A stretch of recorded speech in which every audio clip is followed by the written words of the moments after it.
UFC Kansas City. These are the full card predictions and the betting breakdown. Main event, Max Holloway fights Arnold Allen. Looking forward to talking about each of the matchups on the card. Make sure you guys smash that like button. If you're new to the channel, subscribe. Turn those post notifications on and make sure to share the video as well. Also note, full UFC Kansas City fight companion, 5:30 p.m. Eastern time on Saturday. Looking forward to it. Don't miss it.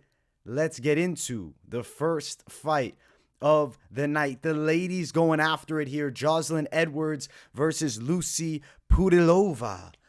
I think Joselyne Edwards gets a win in this fight. I feel like her striking is definitely technically better, and she's a little bit faster than a Pudilová. On the side of Pudilová, okay stand-up game, decent straight shots, but I don't feel like she has all that much explosiveness and speed.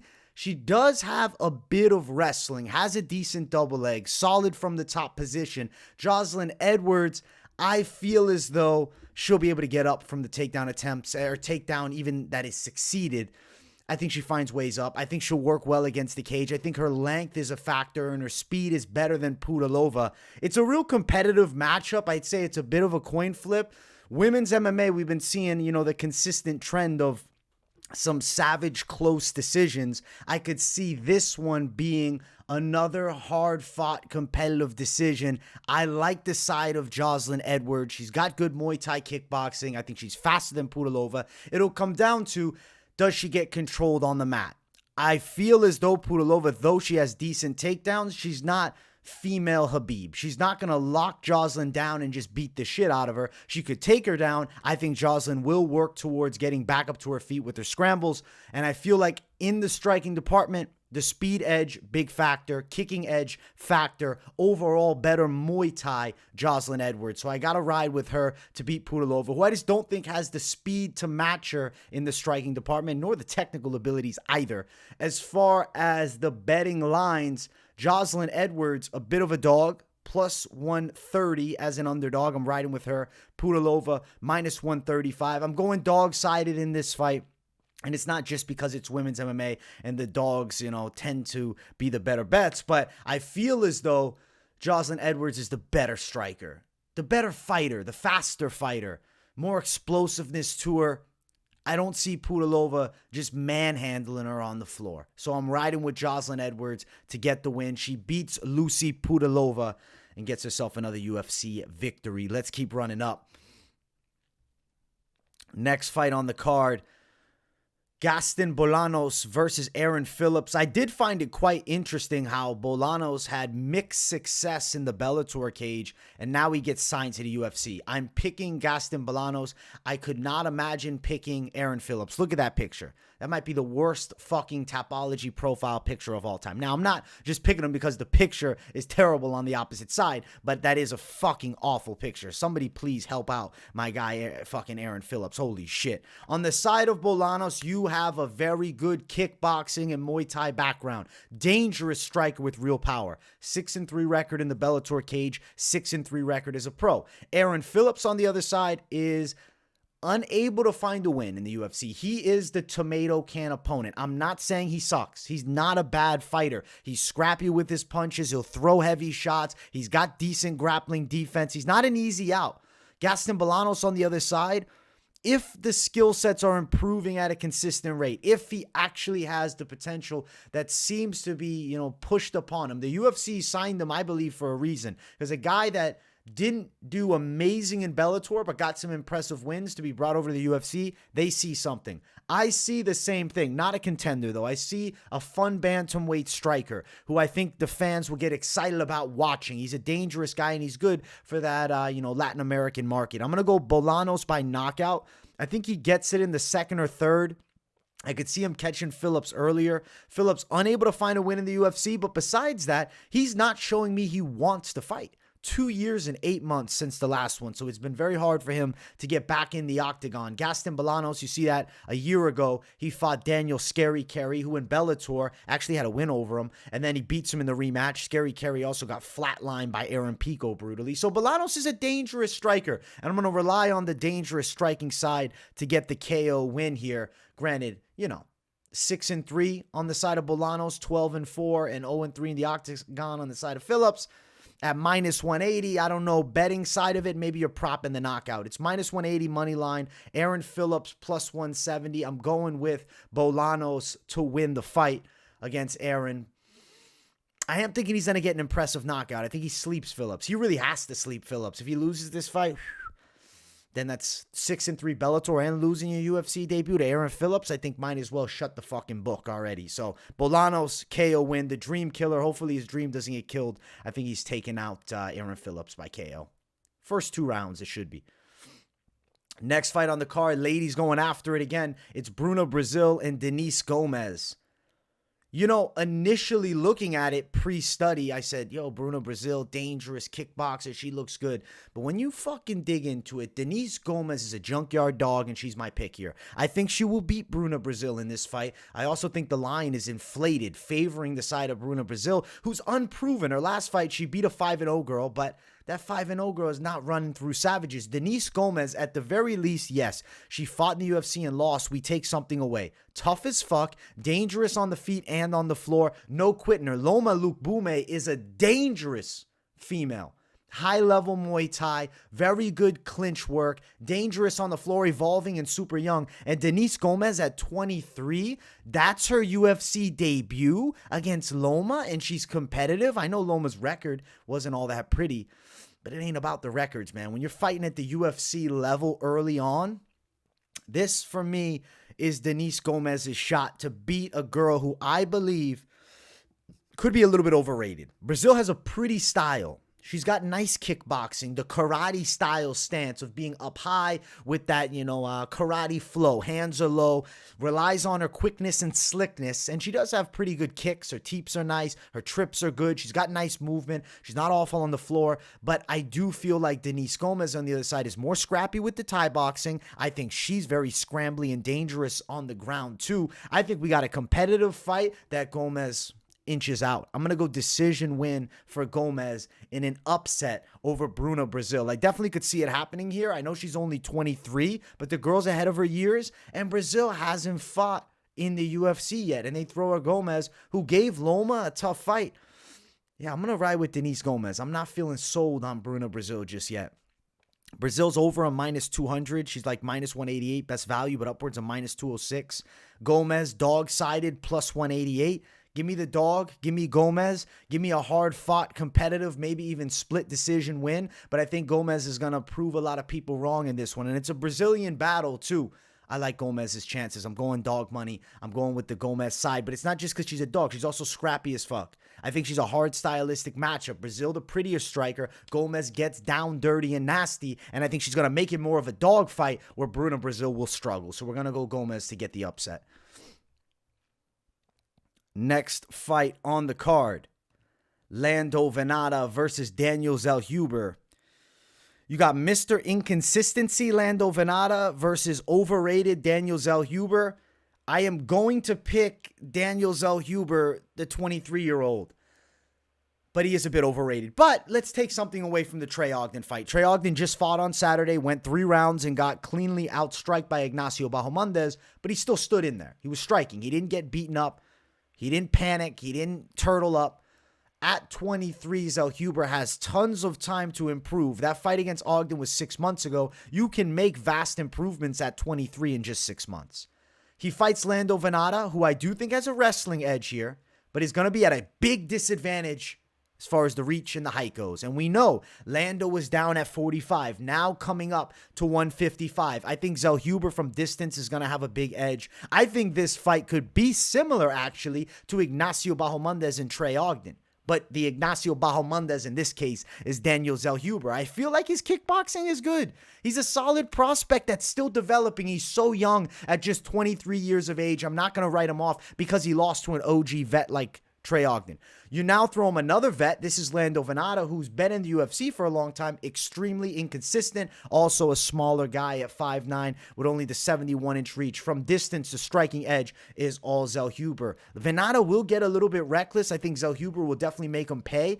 I'm not feeling finished, though. I do believe Zellhuber has a good jab that he can keep Vannata off of him with. Body kicks can work. Vannata, I do think, tries to wrestle, struggles in that department because of the size differential of the two. So I'm going to go Daniel Zellhuber to get a win by decision and get himself going in the UFC. Trey Ogden loss is what it is, but you still got a dangerous win over Lucas Almeida, who's a savage on the Contender Series. I'm not counting Zellhuber out just because of one loss. I think this is a great matchup for him. I think he wins against Lando Vannata. We're riding with him. The young prospect for the win. Zellhuber, slight favorite, -110. Vannata, +108. This is a pick'ems fight.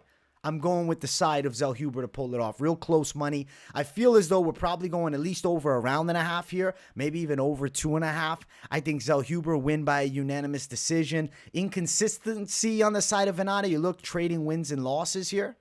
But I think this time out, he takes 2 L's in a row. After being down at 45, and now you're jumping up to 55 to fight a dangerous kid on the come-up who's damn tall, lanky kickboxing. I got to go with the length. We're going with Zellhuber. Win, decision. And I think it looks like Bahamondes Ogden, potentially. Next fight on the card. The ladies going after it. Once again, they're making it happen. I'm excited for this fight. Piera Rodriguez, Gillian Robertson. Which, 6 months ago, I probably wouldn't be excited for this fight. But the fact that Gillian Robertson got that impressive win in grappling over Rose Namajunas, the hype is starting to build around there. But note this. This is the truth. Yes, she's done that, but she's been so inconsistent in cage fighting, and she does have a limited striking game. Piera Rodriguez, also a dangerous grappler. I see it as a competitive fight where I'm going Rodriguez on a competitive decision. I feel like the striking is better from Rodriguez. Grappling, I feel like Piera Rodriguez is good on the floor too. Not maybe as good in the pure jiu-jitsu aspect of, the side of Robertson. But I feel like when you're talking about the entanglements to get the fight to the floor, top positional control versus the ability to reverse or get back up to the feet from bottom, I think Piera Rodriguez is going to be able to match the side of Gillian Robertson. I see it as a damn competitive fight. I think Rodriguez edges this one out on the cards. I'm going to say it goes the distance here, and I think Rodriguez takes it. Could be a 29-28. I think it could be potentially a split. You know what? The win over Sam Hughes looks pretty good for Piera Rodriguez now. I mean, she got some good UFC Ws. Kay Hansen, Sam Hughes. That's not bad. You look at the side here of Robertson. Clean loss to Talia Santos. But you know what? That's not a bad loss. Miranda Maverick. Another one. Not a bad loss. Beat Priscilla Cachoeira. Lost to Aldrich. And then the Mariah Agapova win. Piera Rodriguez is better than the two opponents that Gillian Robertson has recently beaten. I think she's also potentially better than the likes of a J.J. Aldrich that beat her. So I'm going to go with Rodriguez on a hard-fought, competitive decision. Yes, Gillian Robertson is still young, making improvements, could potentially pull this one out. Coin flip type of matchup here. I'm gonna lean the side of Rodriguez, though. I'm going to stick with my initial instinct and what the tape has told me, and that's Rodriguez edging her in a very competitive fight. It's a pick'ems line. -110 on both sides. You can actually find both girls at plus money, +100. Piera Rodriguez, best value, +121. Gillian Robertson, best value. I know Robertson is training out of the Goat Shed, which is like a viral MMA gym at this point. And they got pretty good content over there. I have a feeling Piera Rodriguez is just meaner. Takes it on a hard-fought decision. Does just a little bit more to win it. But not necessarily feeling a bet on this one. We'll see as we get closer to it, but right now I'll be chilling from the sidelines watching this matchup. Piera Rodriguez to get a competitive decision is going to be the official call. Next fight on the card, we got Ed Herman versus Zak Cummings. Holy fuck.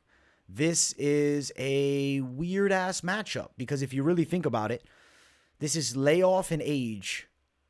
Year and 7 months off for the 42-year-old Ed Herman. 2.5 years off for Zak Cummings.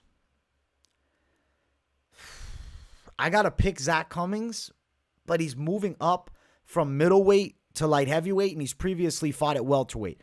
I just feel as he's way more effective in the striking at this point, and I feel like he's still way quicker than old Ed Herman. I know Ed Herman just went distance with Alonzo Menafield, which is, rather impressive, but Zak Cummings is a good fighter. I mean, he nearly knocked out Alessio Di Chirico in his last fight right at the end, the high kick, like right at the fucking final bell. So I feel like Zak Cummings is a dangerous guy to fight. He's been dealing with a serious back injury that had him bedridden. I think he's one of those guys that can really weather storms and come through crazy adversity, not only in the cage, but in life. So I got to ride Zak Cummings to win a hard-fought decision. He's also a southpaw, which I like in this matchup here. Herman, in his last fight, the chin is a bit high. He's got a very upright kickboxing style, and I feel as though Zak Cummings is going to find a lot of shots through the guard on the chin of Ed Herman. Durability is very high. Very high. For both guys. Extremely hard to finish either one of them. So I'm going to say it goes distance, and I'm going to say Zak Cummings takes a hard-fought decision win. Nasty chins on both sides. Like I said, respect to both these savages, man. OGs of the game. One of them's got to win. I think Zak Cummings edges it on the cards. I think there's going to be some fun exchanges between these two, and I see Cummings just getting the better of him. He's faster with his punches, and he lands more effectively, in my opinion.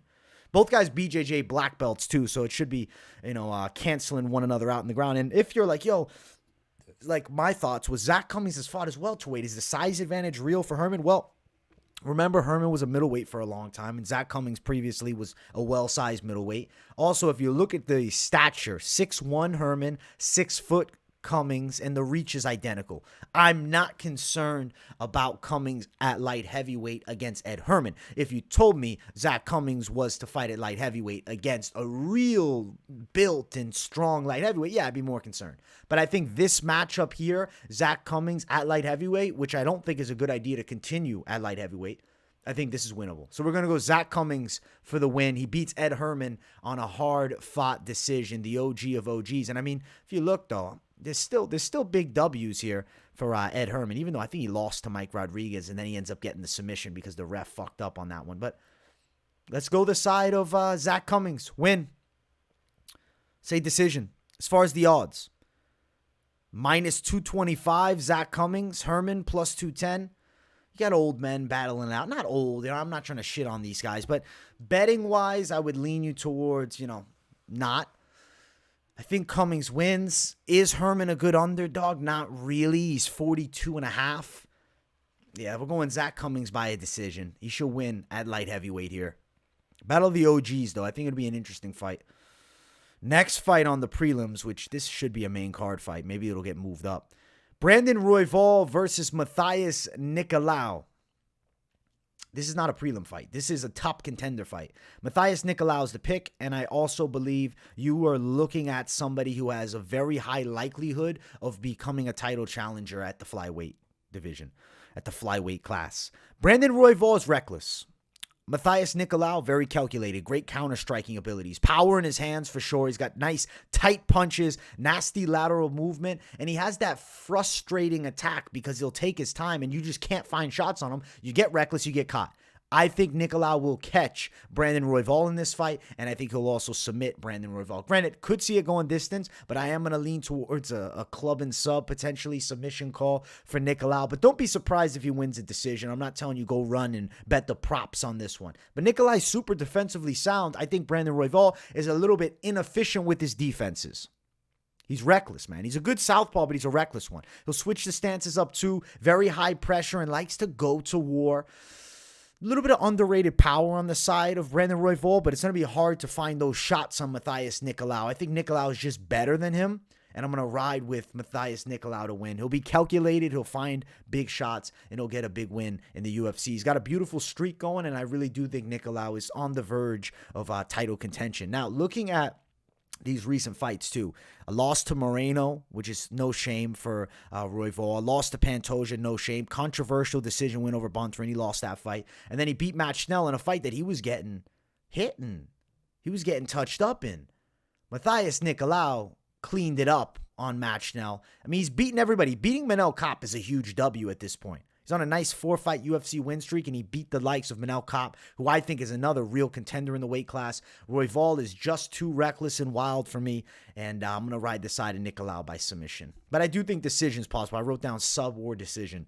Nicolau to win, minus 156. He's the favorite. Royval, plus 142. I think the chances are very high of Nicolau winning. Extremely consistent fighter with great defense and counter-striking abilities versus Royval, who's definitely hittable. Kind of pulls off the Hail Hail Mary submissions when shit gets crazy. Nicolau's not going to get crazy like that unless he knows you're on your way fucking out of there and he's going to finish you off. So Nicolau for the win. Confident pick. Battle of the 30-year-olds too. Both guys in their primes in the flyweight division. Exciting guys. Fun-ass fight. Flyweight division, that's a type of matchup like I'm jumping up and down with excitement for. Next one is the featured prelim. TJ Brown versus Bill Algeo. I am going to pick the side of Bill Algeo. I like the unorthodox striking that he brings to the table. And also on the side of TJ Brown, it's mediocre striking. He definitely can strike. He has a bit of power, but not a great finisher. I think the wrestling is there, but he also gives up takedowns. Bill Algeo is not a guy that gets bullied on the floor. He's dangerous with his ground skills. He's got good jiu-jitsu. He's got good striking. He's got solid wrestling. He does everything fairly well and also is very hard to read because he brings this unorthodox style to his opponents. Now, a guy like Bill Algeo, could he be caught by a big shot by certain types of strikers? Yes, TJ Brown's not that guy. Bill Algeo, hands are low. I think it's going to be hard for TJ Brown to read the strikes coming at him. I think there'll be grappling entanglements and they're going to be competitive. Algeo will get the better of a lot of them. TJ Brown, also note though, he's a BJJ black belt. Not an easy out is TJ Brown ever. He's a very dangerous guy to face off against, but he's not a great finisher. I think in this fight here with Algeo, a guy who's proven to go long, would be better if he was able to fucking hunt for that finish. I'm going to go Algeo by a hard-fought decision in a very competitive but a clean win for Bill. Algeo to win, the money line, a little bit wide, minus 155. I think this could be more of a like minus 115 type pick'ems fight. And then TJ Brown at plus 144. Even though the lines favor Algeo, it is more of a pick'ems in my opinion as far as the stylistic matchup, but I do think Algeo edges it. He's just a bit better, which is why he's the favorite here. I think the striking, the unorthodox style, I think the volume will be there. TJ Brown got good takedowns, but what does he do with them? I don't see him submitting a Bill Algeo. I know TJ Brown submitted Eric Silva in his last fight, but Eric Silva turned out to be a bit of an overrated prospect. Bill Algeo, split decision loss to Andre Fili, who's a savage. And looking at wins before that, against dangerous jiu-jitsu practitioner Herbert Burns, he knocks out. Exhaustion. Herbert Burns breaks. Beat Joe Anderson Brito, who's an absolute menace. And then a loss to Ricardo Ramos, who's a great striker. And Spike Carlisle, win over him. And Spike's pretty good. I think Bill Algeo's got this fight. I'm riding with Bill Algeo by a decision. He takes out TJ Brown in the featured prelim. Competitive fight. The wrestling of Brown, though, I don't think is going to be able to hold down Algeo. And as far as the striking goes, unorthodox Algeo finds big shots. He's also got a bit of a range edge. 73 actually doesn't have the range edge. I thought the reach was a little longer. It doesn't necessarily matter, though, because he got the leg length edge. He's the taller guy. And I think the volume will favor Algeo. Hard-fought, decision win, competitive fight, though. Let's jump to the main card. If you guys haven't yet, make sure you smash that like button. If you're new to the channel, subscribe. It's Clay Guida versus Rafa Garcia. I'm going to ride with Rafa Garcia to win. I got to ride with the tough Mexican prospect, man. He's got good boxing. I'd say even sometimes slept on boxing by me as well, because there's been times I've slept on Rafa Garcia and he's proven me wrong. He's got good wrestling. Clay Guida on the other side, dangerous striker still at this age. He's not really a striker, but dangerous enough striking, not with power, but he lands effective shots. He mixes in takedowns well. He brings a crazy pace. He's also 41. Garcia, 28. Total difference of careers at this point. I mean, yeah, Clay Guida is still hanging on with UFC guys. Looking at Scott Holtzman, hard-fought decision win in the last one for Clay Guida. Holtzman retired right after. Garcia is nowhere near retirement. He's not even, in my opinion, necessarily in his prime yet. He got a good win over Mahashate in his last fight. I think he's going to get a good win here over Clay Guida. He'll land the more significant punches. Guida will come with a heavy attack. I think Garcia can match the volume a bit. When they get into the grappling, I think Garcia is going to be able to stop the takedowns of Clay. I think both guys are solid in that wrestling department. Hard-fought decision win for Rafa Garcia. It's a damn competitive fight. And I think some people might be favoring the dog side of Clay Guida because it's, decent plus money. He's sitting at plus 185 is Clay Guida. Garcia at minus 190. I just think Rafa Garcia is going to be able to outbox him on the feet and stop the majority of takedowns. I don't necessarily see Garcia getting Clay Guida down either. Guida has the volume, but I do think the better puncher, more crisp with his shots, is going to be Garcia. So more significant strikes landed. Not like Guida's an easy guy to finish. Same said about Garcia. Not an easy guy to put away. I'm going to go with Garcia. Hard-fought decision win. I think there is a fair amount of decisions on this card, but I'm actually expecting this to be a bit of a fireworks fight. Very similar physical stats for these guys too. Same height at 5'7", 2-inch reach towards Guida, but it's not like he's just going to be striking from range. Guida's going to be looking to get inside and scrap. Garcia, win, decision. Starts that main card off. Next fight, Pedro Munhoz, Chris Gutierrez. I got to ride the side of Chris Gutierrez. He's got tremendous kickboxing. He nearly killed Frankie Edgar last time out. It's actually really sad to see. A good high striking fight IQ. Picks apart the legs well. Pedro Munhoz, on the other side though, has great low kicks. Dangerous stand-up in his own right and comfortable out of both stances too. I just feel like Father Time is in the favor of Gutierrez, who seems to be really coming into his own now at 31, figuring out his game and looking like somebody that can make a run towards that top 6. Whereas Pedro Munhoz is just holding on by this much. He's taken a lot of losses. You look, controversial loss to Frankie Edgar 2.5 years ago. Win over Jimmy Rivera, who's no longer in the UFC, but that was a damn impressive win. He picked Jimmy's legs apart with those calf kicks. So nasty calf kicks on the side of Pedro. Lost to Aldo, fair loss. Lost to Dominic Cruz, and then the Sean O'Malley eye poke. I think Chris Gutierrez is going to outstrike him over 3 rounds here. I don't want to compare Gutierrez to Aldo, but I could see this fight looking somewhat similar to the fight with Munhoz and Aldo. I think Gutierrez is going to chop at the legs, as will Munhoz, but the range advantage is going to play into factor here for the side of Chris Gutierrez. I also think he's faster than Pedro Munhoz, and he has a pretty money jab that I see landing through the guard. Pedro Munhoz is not a guy that gets finished. And I don't see Gutierrez finishing him. As much, hype is on Gutierrez after 2 big finishes, Dana Bategral and, old Frankie Edgar. Pedro Munhoz is not a guy that I see Gutierrez necessarily putting out. I see him landing more significant strikes in a hard-fought kickboxing match, getting a win. Maybe Munhoz will look to grapple a bit. I don't think he's going to be able to get Gutierrez down either. I feel like Chris Gutierrez is finding his level. And he's picked people's legs apart, man. Both guys got nasty leg kicks to the calf especially. But I think Gutierrez edges this one out. He beats the Punisher, Pedro Munhoz. Chris Gutierrez is around -196 is the favorite. Nearly 2-1. Pedro Munhoz +178. I think Gutierrez gets him, man. Decision win, outstriking him, and it's kind of like a shifting of the guard now. I do think Chris Gutierrez is on his way up, and I'm interested to see Gutierrez against more of these top bantamweights because the striking technique is fucking phenomenal. I really think Gutierrez can go far here. Nice 4-fight win streak. He does have a draw to Cody Durden. He looked bad early, but he finished that fucking fight strong. Yeah, we're going with Gutierrez. Decision win. He takes out the young Punisher, Pedro Munhoz here. Next fight on the card, light heavyweights. Ion Cutelaba and Tanner Bozier. Bozier making that drop down from heavyweight, which I've always thought was a good move for him because he's a bit of an undersized guy at heavyweight. But when you come to light heavyweight, he fits the mold beautifully. And Tanner Bozier's quick. He's always been a super fast heavyweight. Good boxing skills on the side of Bozier. I'm picking Tanner Bozier to win. Ion Cutelaba is a menacing presence who has very good spurts of action. He's good at taking fighters down, beating them up early. But if he does not get you out of there early in the fight, tends to fade, tends to get finished. Or, the draw against Jacoby after his successes early. But ultimately, Ion Cutelaba is on a 3-fight losing streak. He got finished in his last one. He got finished twice before then, submission losses. And I don't necessarily think Tanner Bozier is going to, pull a guillotine out. I feel like it's going to be striking that gets it done for Bozier. Fending off the grappling of Cutelaba. Though Bozier, he's been taken down against these big heavyweights. Not easy to bully on the floor. Does get back up to his feet fairly well. Has very good kickboxing. I see him landing straight shots through the guard on Cutelaba after the first. I think Cutelaba is very dangerous in the first round and potentially wins the first round.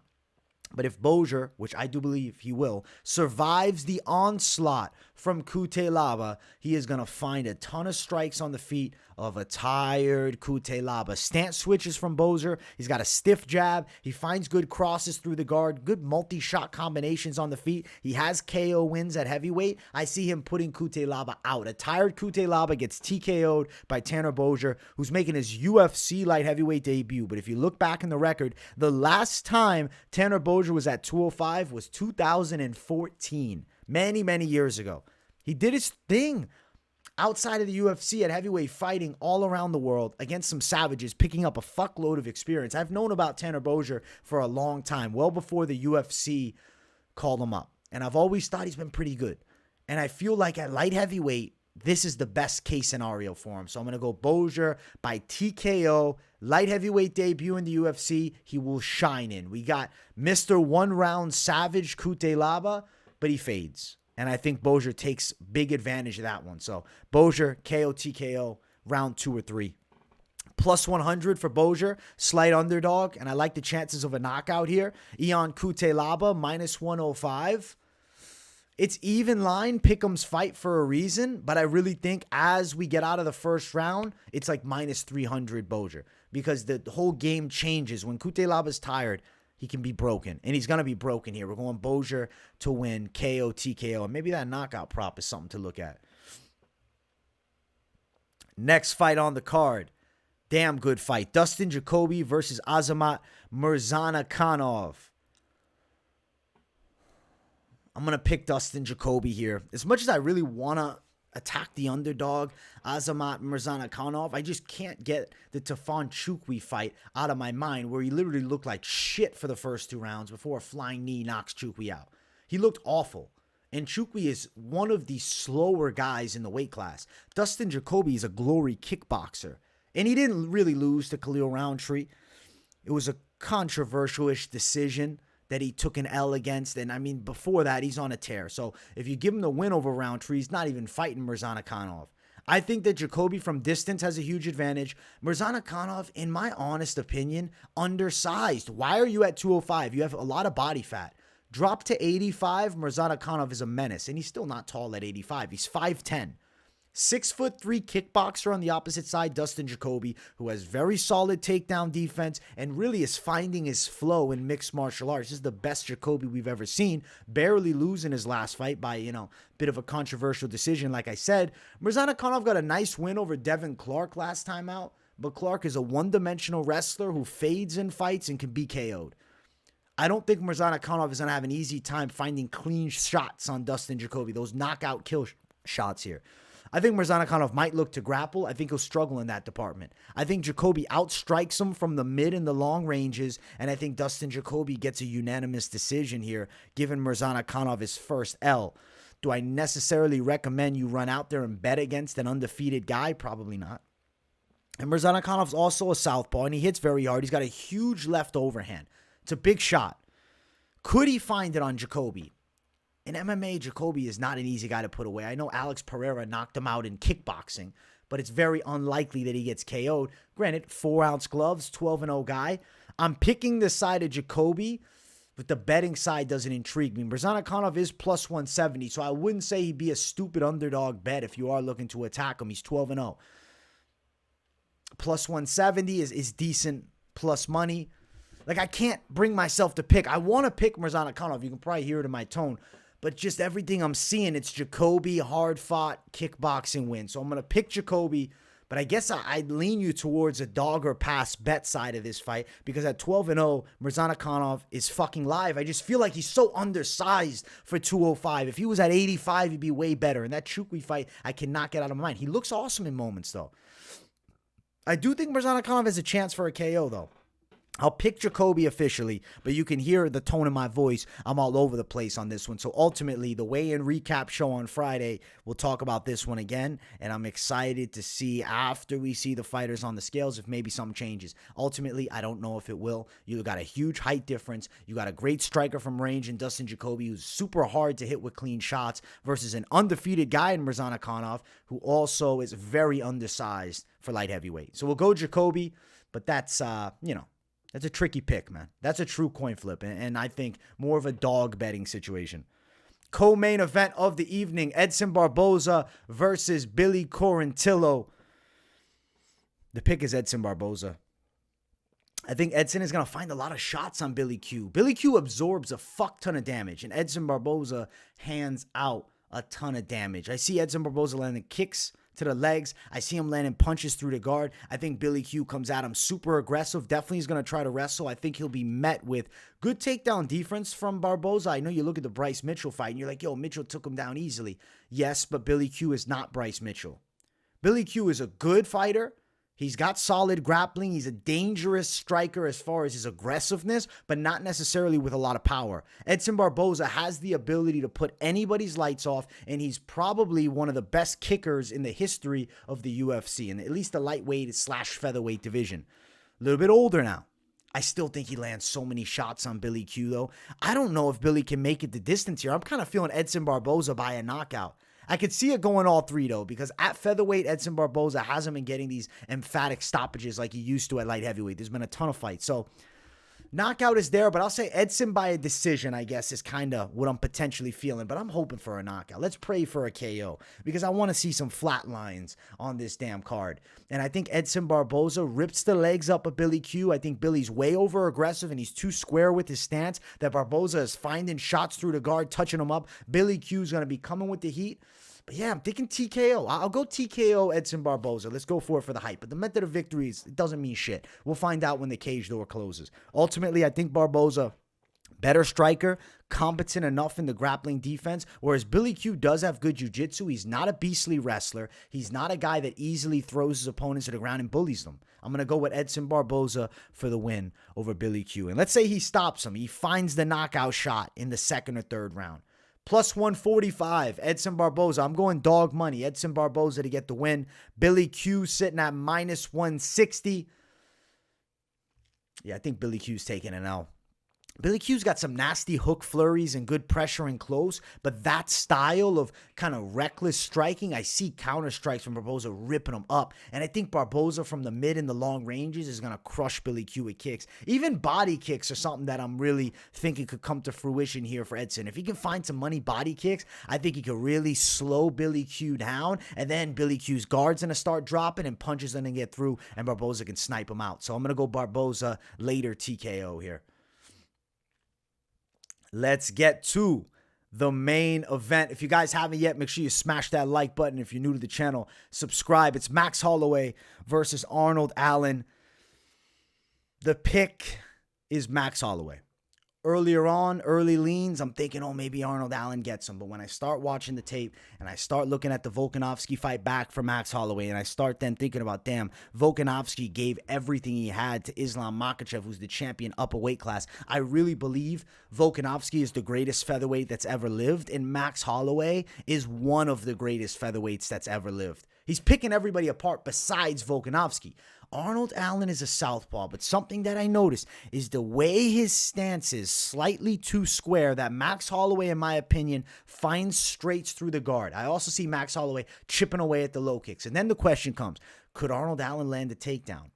I don't feel great about him landing takedowns. I think he will try and shoot, but he's going to be at a disadvantage in the speed by a fair amount here. Max Holloway has got the advantage in quickness and overall boxing skills. A little bit more clean punching power. I would lean towards the side of Arnold Allen, but I don't necessarily think that one-punch power matters here because Max Holloway has one of the best chins in MMA. He's taken the best shots Dustin Poirier had to give him when he went up a weight class to fight for the interim belt there. Max Holloway is going to take the heavy shots from Allen, and he's going to land more. The craziest volume in the game by Max Holloway. Crazy-ass endurance. Arnold Allen has some nasty hooks, big flurries in close. When he senses that you're a little bit hurt, he will attack with reckless abandon. But Max Holloway is not an easy guy to close that gap on. I think Holloway is going to be keeping him from distance and stinging him with shots. And I think there's going to be a fuckload of volume. I think Allen is going to try to match the heat and bring the fire. But you even look at the Calvin Kattar fight for Max Holloway. Bullied him. Absolutely picked him apart. Yes, Arnold Allen has a win over Calvin Kattar, but it was such an inconclusive fight. You look at Max Holloway's loss, it's only Volkanovski taking him out. Beat Yair Rodriguez by a decision. Yair had successful moments, but then Max Holloway wins it, and Yair looks like the scariest contender for Volkanovski maybe we've ever seen. So Max Holloway is still right here. Yes, Volk is the Mac right there, but Max is right here. He's defending the Blessed Belt, his own title, that #1 contender spot. I don't think Arnold Allen is going to get him. I thought maybe he had a shot. But when I sat back and watched, I'm like, there's too many openings through the center for Max Holloway to capitalize on. And he's fought everyone. He's not getting stopped by anyone. Arnold Allen still, even his win against Dan Hooker, took way too many shots. Good W against Sadiq Youssef. I mean, beats a Nick Lentz, beats a Gilbert Melendez. Great wins. But Max Holloway kills all the competition that Arnold Allen has ever faced off against. He destroys everybody. Does Arnold Allen beat Yair? I don't know about that. Does he beat Calvin? I guess he did. He beat him, so sure. Does he beat Volkanovski? I mean, Max Holloway couldn't do it. Nobody could do it. Islam Makhachev, I mean, he beat him, but he was on his back getting fucked up at the end of the fight. So Max Holloway's losing to the pound-for-pound best guy in the world.